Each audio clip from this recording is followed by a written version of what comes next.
Welcome back to Boys and Ghouls Film Review, folks. I'm your host, Sarah Stephenson. This is my co-host, Mike Stephenson. Hi, guys. And tonight we'll be reviewing another Hammer film classic called Twins of Evil, which was released in 1971. It has been referred to in some releases as Twins of Dracula, but the main title is Twins of Evil. Not to be confused with Evil Twins, which is a different thing altogether. Okay? Just one of the characters commented that something about Twins of Evil. I told Mike the other day when we were watching this, it should have been called The Evil Twin or something like that. Does it really matter? There's a phrase in the movie. I know, it's a phrase. That the lead role man said evil twins, and that's where it got the title Twins from. of Evil, you mean? He said. Oh, whatever, Twins of Evil, Evil Twins, whatever. He made that comment, and that's where the title of the movie came from. And considering that the twin parts, Twins of Dracula, whatever, is actually should have been called Twins of Camilla. Then, because the the vampire I should mention is related to Camilla Karnstein. Karnstein. And this is where that allegram comes into play. We'll talk about it in a minute when we get down to the cast. Okay? Yeah, so go on. Okay, here we go. Okay, Twins of Evil, 1971 British horror film. Actually, it shows up in some listings as 1972. But it's definitely 1971. Okay, produced by Michael Stile and Harry Fine for Hammer Film Productions. Directed by John Howe. Screenplay by Tudor Gates. Now I don't know if that's the name of a place or a person, but I like to think it's the name of a person because I can't think how many Gates can actually write anything, and maybe Bill Gates can. Now, just a couple of little thingies before we get into it. Right. Okay. There are real twins in this. Instead of having one person doing two roles. Yeah, or back shots of somebody looks like them. Yeah, but sometimes they're when twins. Yeah. they get an awesome actor, they would often do a special camera trick with them. Or have an extra who would wear a wig that resembles them. And do rear shots or distance shots and that sort of stuff. Yeah, or over-the-shoulder shots, yeah, over the shoulder, that sort of stuff, yeah. But in this case, they actually used two twins. Now, interesting. They weren't going to make this movie. They were going to make another movie. Oh. And when they saw these two girls in a Playboy spread, the guy from Hammer thought, hey, let's make a movie using these two twins. These two girls. And so this movie was generated by seeing these two girls in a Playboy spread. Ooh. Go figure it. Yeah, well, I mean, they look pretty good. I don't know if they're bunny material, but they look pretty good. Yeah, well, they are pretty. They are attractive girls. Attractive looking. Yeah, and nice tits. No. Dad, don't go whatever. there. And whatever. Nothing else there to say before we start.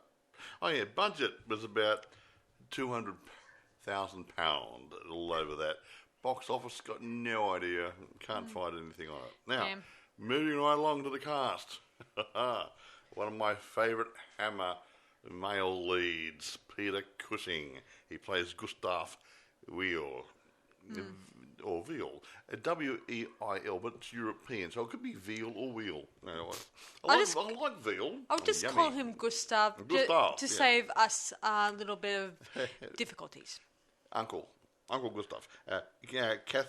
Kathleen Byron plays his wife, Katie.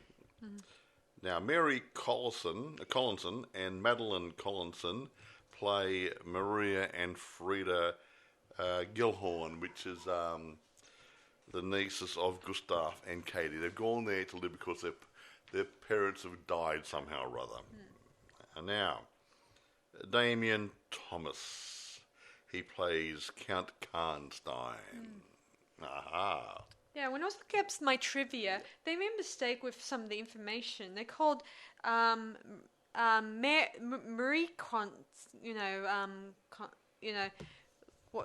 Marie's character, Mary, like her real character's name's Mary. Yeah, well, they must have mucked around with it. I Doesn't made a matter. mistake. Anyway, It happens, and it does happen I a lot. wasn't finished at the Go crux on, there. you were saying. David Warbeck plays Anton Hoffer. He's cute.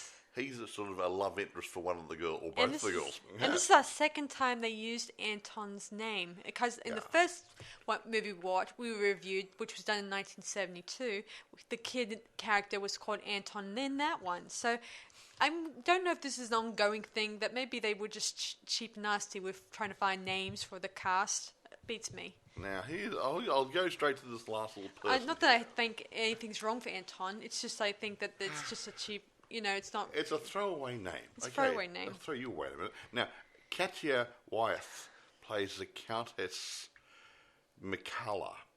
McCullough Karnstein. Now, Sarah had a look at the name McCullough, and it's an anagram of Camilla. See? I did a bit of my own... Wait a minute. And bearing in mind, this movie is part of a 3-novel group... Based on about the Karnstein trilogy. I think Camilla was one of those books. Yeah. How's that grab you? Yeah, Camilla Very was the wise people. female Dracula, considering. Yeah. And it's, I think I've got that somewhere in my collection. I've got over 6,000 movies. It's really hard to keep track of. As I said before, it is based off...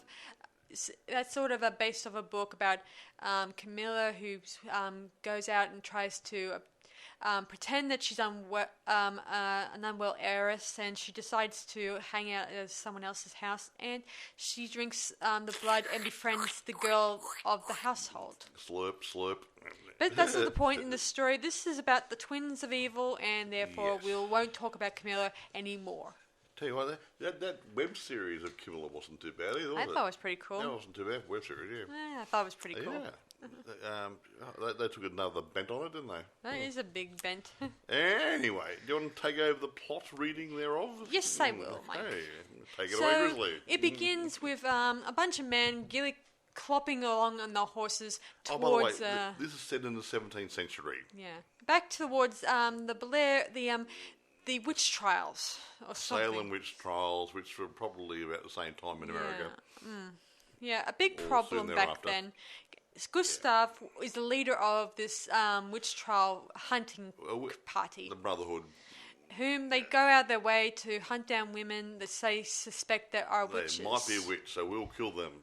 She looks really good, lives by herself, hot looking babe, must be a witch, let's kill her. Yeah. That's a good way to judge them, isn't it? I've told Mike in the past that a lot of women were most likely persecuted as witches. It doesn't matter what you were, whether you were living alone, you were married, if you had so many children or not very many children. Had a pussycat. Or whether they assume that you may have caused someone to have a cow getting sick or chickens getting sick. Living alone, just outside the village, and had a pussycat, you were fair game for these guys. Yeah. It doesn't matter if you were married or single, or even a member of church. That sort of helped a bit. Anyway, they burn the women, whoever they come across, which is a horrible misnomer. Well, yeah. Well, I wouldn't like it. Meanwhile, while this is happening, Frieda and Marie, twins of Gustav, nieces to Gustav, are coming into their town because their mum and dad passed away. And they got to live somewhere. Yeah. He wasn't too thrilled when they came under his roof because they were no longer wearing black. Well, they expected... He was a Puritan and they weren't. And they go in mourning for 70 months and whatever. Yeah, I think they said 2 months, I think it was they were in mourning for. No, they didn't say they were in mourning. They just weren't wearing black. They said it's been several months. They don't wear black. Puritans might wear black. Other people, Italians might wear black. Yeah. I actually looked up online how the possible amount of time you have to be in mourning dress, and they said about 6 months or so, which is just a theory. I only heard. And what nationality and what year was this? Well, I don't know. It just said the amount of time of mourning. This. Anyway, it doesn't matter. If I drop dead today, you're going to wear black? Gosh. Are you going to wear Don't black? go into it so much, Mike. I was just Make- stating a fact. I'm just wondering where you got the facts from. That's what I'm saying. I just heard it from one site, and that's about it. So Yeah, let's that's just it. drop it. Drop it. Clunk. Okay. Okay. Okay. Moving on. So they also found out about an evil count, Karnstein, who likes to worship the devil and have a nightly parade, seducing with other women who And other live things. and other things. And the weird thing is, the Puritan guys, they can't touch him Because he's a friend of the king or something or other. because he's got I guess the word diplomatic immunity from all crimes. He's a friend. He's got the protection of the king. Yeah, so he has protection from the king. So However, at this point in time, Count Karnstein is not a vampire. no, he's just He's an just an ordinary evil man guy who has obsessed with devil worship, yada and yada yada. stuff. But surely, But that all changes eventually. Later at night, as he and his mates are just pretending to do a devil right thingy wing. well, they're having sort of like a black mass type thing there, and these guys were pretending, and he had to shits with them. He sends them away, and he stabs a girl. Yeah. Now, unbeknownst to him, Yes. that she was laying on top of the crypt Of Camilla. whatever, not Camilla, but whatever name is, Miracella or whatever name is, that one, and Mikala, and the blood goes down through the Drip, drip, drip, drip, drip, drip. the stonework, and lo and behold, it drips onto her corpse, and it brings her back to life, and she's so grateful. She chews on his neck and makes him into a vampire. Yeah, and we don't see her again after that, which is weird. Yeah, well, what's about her? I know. Even long before this happened, bunch of men, the Puritan guys, they found a body that was drained of blood and had 2 puncture marks. And this was before this incident happened, which makes you wonder what other vampires are lurking in the woods. Oh, I don't know. Well, maybe. Relatives. There you go. Anyway, moving on. Relatively speaking. Now that he's turned into a vampire, he plans to make his presence known to the twins. Especially the twins, because they're very nice. He probably saw them in Playboy. Probably. Anyway, Frieda, who's the most adventurous of the two, is fascinated by him. One twins is really adventurous and outgoing. The other one's more shy and reserved. Preserve. Yeah, Frieda's outgoing and Maria's a quite shy one. Yeah, Marie's more interested in Anton, and Anton is also in love with Frieda too, because she's fun and interesting, and I think he mentions to his sister during one scene that Frieda is a book that you can read on and on, while Maria, she's an open book, things like that. And not a real page turner. No. Yeah. Well, what? Anyway, Frieda is invited to the castle to have dinner with the count. And he has dinner. Yeah. Of course, Maria is a little unsure about this because she thinks that the count is wicked and evil. He is. Yeah. But Anyway, she then goes there. They toast the devil, and then he makes plans of making sport of another woman who is a peasant, who he had sex with before he became a vampire. Yeah. Well, And he who wouldn't? Yeah. And he then bites Frieda and makes her a vampire. And this is where an interesting turn of events. Maria, she felt the bite on the neck. Yeah, twins often feel that sort of thing happening to them. Interesting. Yeah, it's interesting. Ah. I've heard about this sort of thing that goes around. It's. I think that's common. It might not be common to all twins, but maybe it's just a few out there who, depending on who you talk about. I have heard of it before. Yeah. In reality, Anyway, carry on. So Frieda is now turned into a vampire, and she must hide this fact from her guardians and all that stuff. But at the same time, she's got protection of her uncle, so she thinks that she's just as protected and no one will suspect her. Well, he's in charge of the brotherhood. Yeah. However. Yes. Moving right along. Yeah. Gustav also suspects Anton of possibly contributing to witchcraft and stuff because he has a big witch and books section of his. He reads a lot of books. His thing was, you need to understand the enemy. That's why I read the books. Yeah. Ah. Yeah. And Gustav doesn't understand this. He thinks what he knows he gets from the Bible. That's all he needs to know. Well, you're not. If you it doesn't tell you how to fix a car, does it? No, it doesn't. So you need to read a mechanical book. So you're going to chase vampires, you need to know vampire lore. So you didn't see that? Yeah. Anyway, Frieda goes out night after night biting people and coming back fresh as a daisy the next morning. Looks good to me. Oh, just so you guys know, in this movie, the vampires come out during the day in this one. They're allowed. Yeah, meaning no one suspects or even knows that she's a vampire. Except for Maria, who suspects that her sister's up to no good. But she promised Frieda that she won't say anything because Frieda threatened her. And Frieda doesn't want to stay there at night just in case he bites her sister. Yeah, I think she still cares for her sister. She cares about her sister, but yeah.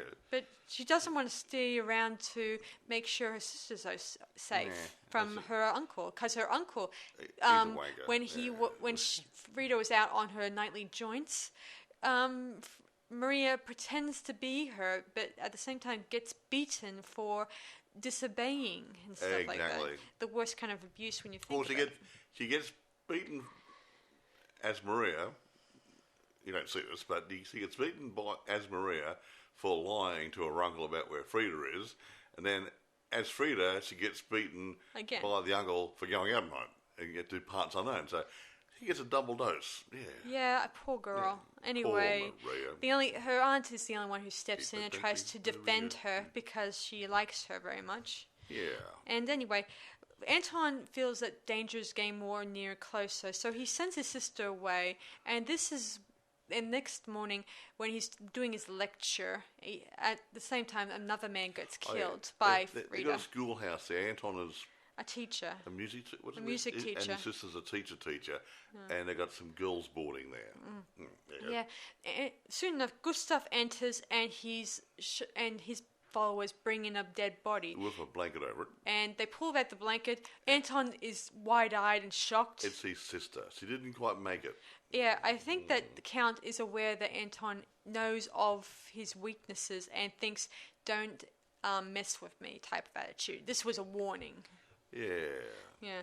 Eventually, Frieda does get caught. She bites into a member of the Puritan Brotherhood, and she gets caught, and she tries to make excuses by saying that she just happened to encounter a vampire and he kissed her on her mouth, and there's blood trickling down her throat. Bullshit. Yes. Anyway, they take her into prison or to their place, and they judge her. Yeah. Kangaroo court style, obviously. Yeah. While this is happening, and Gustav was about to whip his Maria, but his wife steps in and tells her that she's good, she didn't do anything, and she's therefore an innocent. And she's laying upstairs there with a crucifix around her neck, holding it. Yeah. And if she was evil, she couldn't do that. Yeah, she's also given a sleeping draught to let her sleep very deeply. It's very important. This part. And I have trouble sleeping. I do. Yeah, her aunt goes up there and she hears her talk about the Count in her sleep and Frieda mostly. And when she leaves the room, the Count is there and he plans on replacing Maria with Frieda. Yeah. So Frieda could pretend to be the innocent Maria while can go on living, and Maria will get killed in her place. Yeah, as she's clutching the cross, she somehow drops it, and I think he mesmerises sort of a bit to use his magic in her head, and he makes it drop on the floor. Yeah. Then his servant, who's a mute African man, I think it was. Yeah, I think so. Yeah. Assists him to take Maria to the prison and mesmerize the jailer to allow them to enter and replace Frieda with Maria. Yeah, they change clothes and everything, and they're stuck out again. Frieda goes back to her room and where she encounters Anton.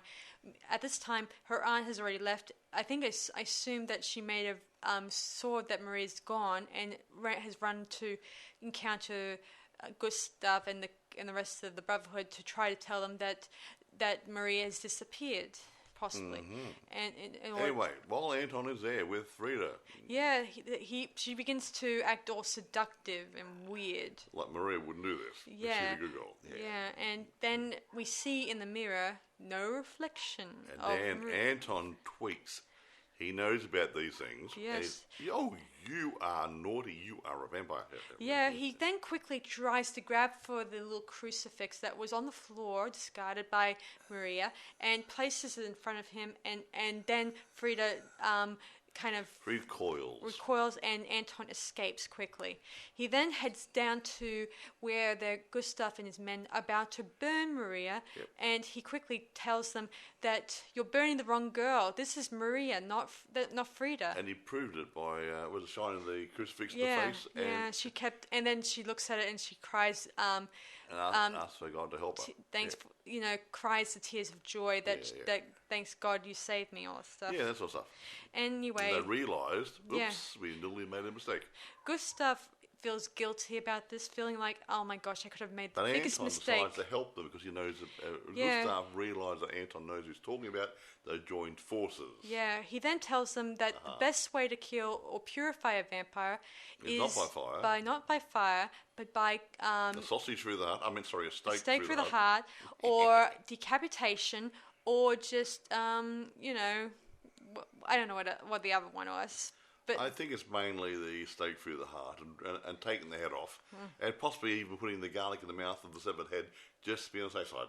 Yeah. So Gustav questions Anton at first, saying, "Are you sure this will purify the whole vampire thing?" And he says, "As long as there's a bit of spark left of God's goodness in them, then they'll probably will go to heaven." Yes. But with the Count, I'm not so sure about that. He was an evil man. Yeah, and not worth going to heaven for. Nah, he's going to go to other place. Anyway, soon enough, they sharpen their axes, stakes, and any sharp implements you may think of. And not to mention, some of the townsfolk suddenly decide to join up with the Brotherhood and help them find Frieda and the Count. So, see? Safety in numbers, too. Put the fat guy at the front so the vampire will get in first. So they head on, including the women, obviously. Maria and her aunt are there with them, even though much later on Anton tells them to go back to the houses and be safe there, but that was later on. Exactly. Soon enough, they arrive at the castle, and the Count is mocking them, saying that they'll just burn them and they'll just be able to find new bodies. And new victims. But then his servant comes in and tells them the bad news. They bought stakes. And an axes. Yep, and stuff. And crosses. They're getting ready to stake them and lop their heads off, and that's got him worried. Whoops. Yeah, and he realizes Anton escaped for Frieda, so he gives her a swift hit on the face and telling her that you betrayed me, how dare you didn't kill him, all that stuff. Yeah, somewhat. Considering he's the only one who knows what to defend against these creatures. Anyway, he and Frieda, they head down to the crypt to escape. However, while their servant tries to... I'll stand here and I'll go whoopie and scare everybody away. Yeah. Of course, they kill him, obviously, and Frieda... Well, one guy around against the whole town... That was a given, that one. Yeah, Frieda and Count continue down the crypt, and they eventually find an escape door on the other end, and the Count insists on Frieda to go first, which I think is just another term what you described earlier about the fat man. Yeah, you always put someone in front of you, and lo and behold, she lost her head. Yeah, Gustav appears and lops her head off, and... There she rolls. Yeah, and then... Maria felt something around her neck, feeling like she's just gotten struck by there. She then realised that Frieda is in danger, so she heads down to... Danger's got no head. I know, but she senses that her sister was... Oh, there is danger afoot. The game is afoot, and her sister has been hurt, maybe. So she quickly heads to the crypt entrance, and she finds Frieda's... head? No, she finds her shoe. Oh, that's right. A red shoe there, and she grieves over that her sister's no longer with them. Oh. Then the Count appears and grabs her. And Anton tries to reach her in time, but too late. The door was slung shut, locked. bugger. Which he plans, I imagine he's going to plan on probably... Converting her, maybe? Well, he heads back to they are twins, after all. They head back to the opposite direction towards the castle, and he places Marie's body against himself, so that if any of the other guys use a spear or a lance or anything to pierce his flesh, she will be the one who will be impaled. In a bad way. Luckily enough, Gustav tries to appear, and he tries to use an axe to decapitate him. Unfortunately. You could say it. I know I would. Unfortunately, Gustav couldn't even do it because he just couldn't really. He was not really good. Unlike in the past where he always played a good Van Helsing, in this one he did not. He's not a very job. good leader. I suppose. He didn't have the stomach for lopping someone's head off. Yeah. Well, not the Count's anyway. Yeah, because the Count, as we said before, he's a stronger person. And fortunately, he stabs him in the chest and throws his body down towards the Brotherhood and his wife. Yep, and so then Gustav is out of the way now. And as the Count is slowly approaching Maria's body, Anton threw a spear into the Count's chest, impaling him... Bullseye in the chest. And he slumps back onto the wall, and his body slowly dissolves. He does look very good. And Anton approaches... He's not a happy chappy. And Anton approaches Maria, and they embrace, cuddling. Yeah, and then we fade to black. Yay! What a great... gripping story that one was. Oh yeah, I do think it's pretty cool, and I like the fact about the twins having that connection we just don't understand enough about. Oh yeah, now, it's a bit about the Playboy magazine. Okay. Hammer was originally going to make a film called Vampire Virgins. Okay. However, producer Harry Fine saw a Playboy spread involving the Collinson twins and decided to make a film focusing on them. You dirty old man, Harry. I don't know. It's pretty cool. Oh, yeah, we saw some scantily clad maidens in a Playboy spread.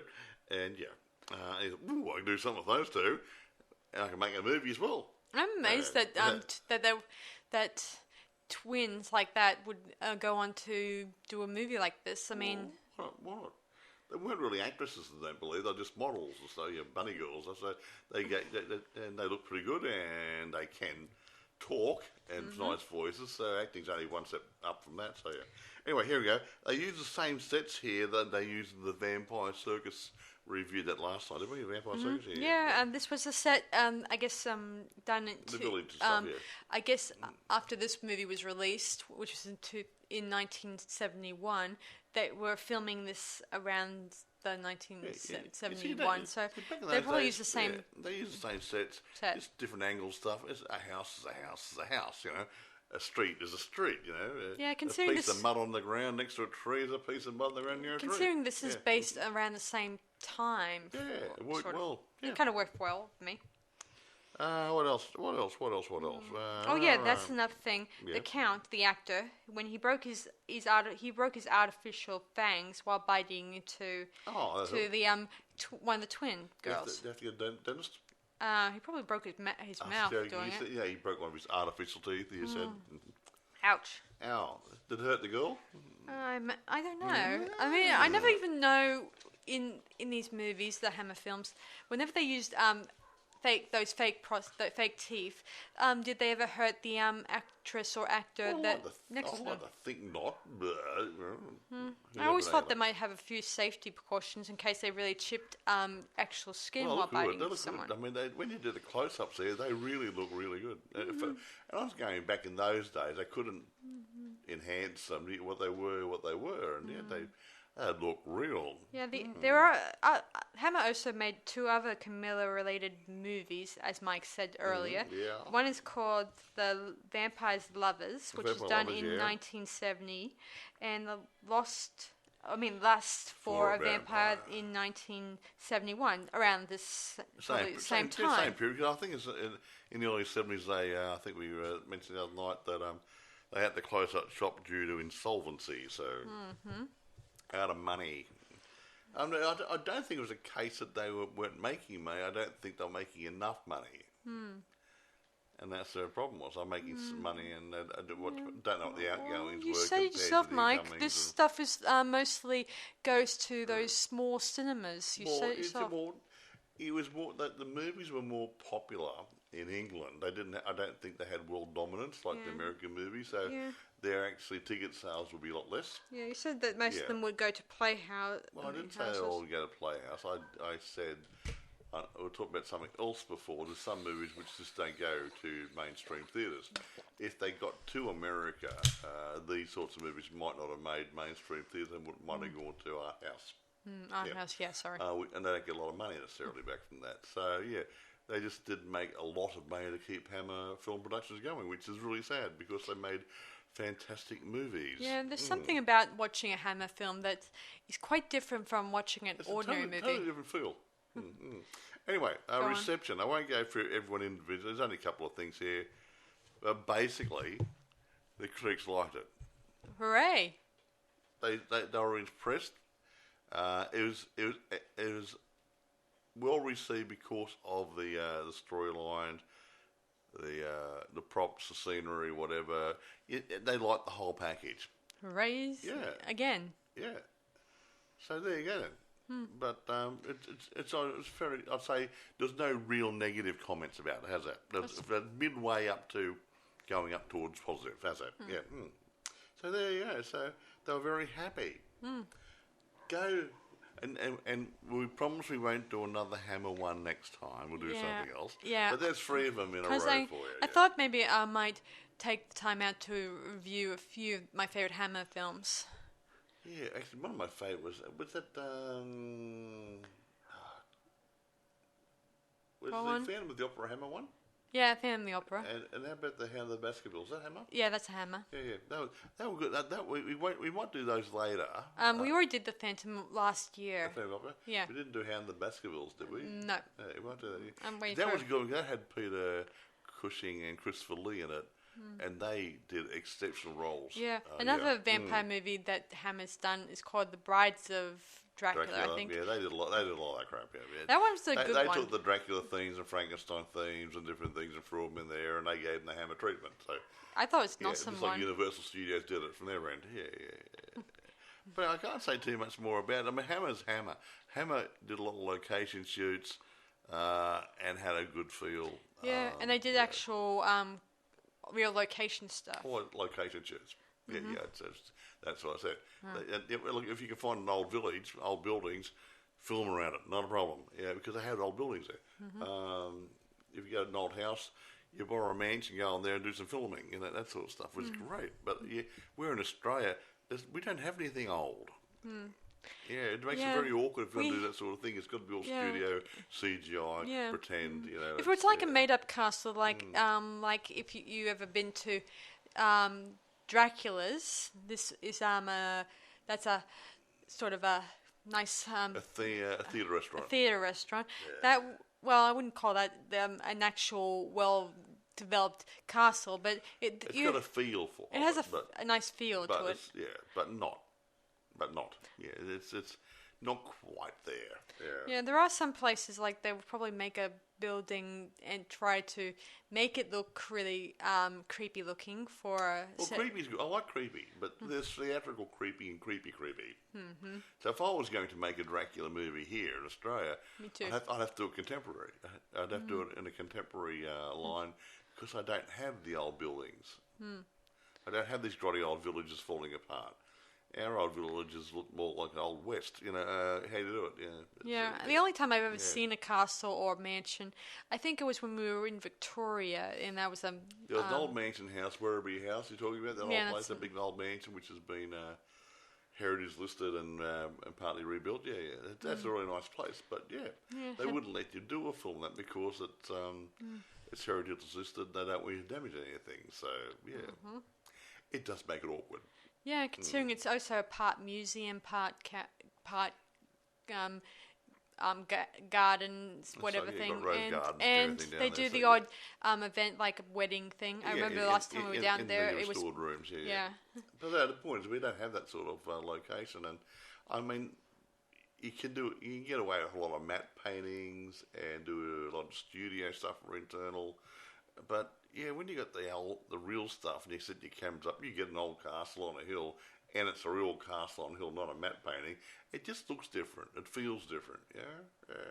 I like it. Anyway, do you want to rate this now? Okay. Or do you want to continue reception? No.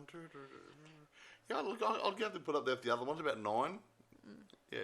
I mean, I aim knock the hammers down a bit because sometimes, I wouldn't say they're predictable, but they're not too adventurous, sometimes, the storylines. But they're good storylines, don't get me wrong. Yeah. But yeah, they could do a tad more with them sometimes. But yeah, anyway, I'm going to say 9 out of 10 myself. Yeah. And usually I would have gone for 9.5, but I thought this was a bit more creative, and I think that there was no holes in it. There was just some... but they could. All the Hammer movies made to a time frame and a budget. True. Yeah, a tight budget. Because there was one hole, the part with the vampire before the Count got turned. Yeah.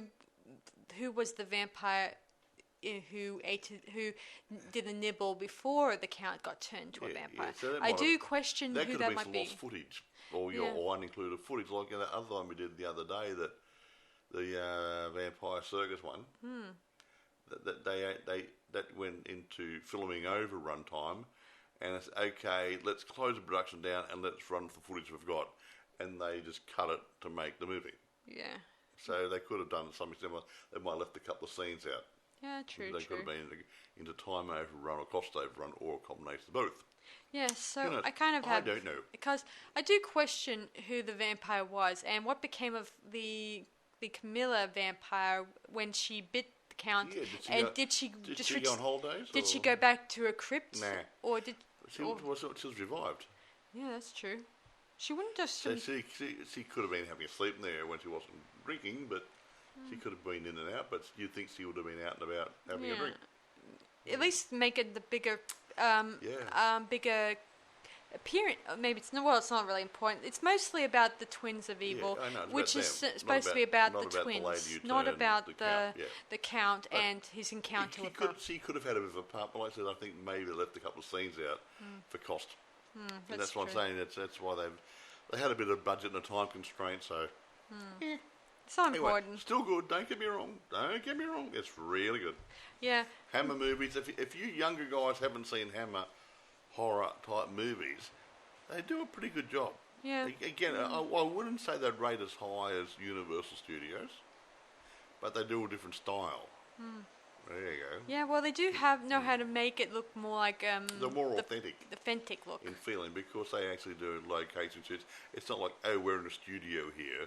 They put some furniture in there and do a matte painting at the back. They're actually they're in a location, which you got a different feel. It's got more depth. How's that? Yeah, it is sad that by the 80s, by the end of the 70s, Hammer went into by the mid 70s, they were closed. Yeah. Yeah, and then the 80s movies started taking over. Yeah. Even though when I think about Hammer films and other movies that were around the 70s, they were sort of the inspiration that brought new horror gore to the big screen. Yeah, they do.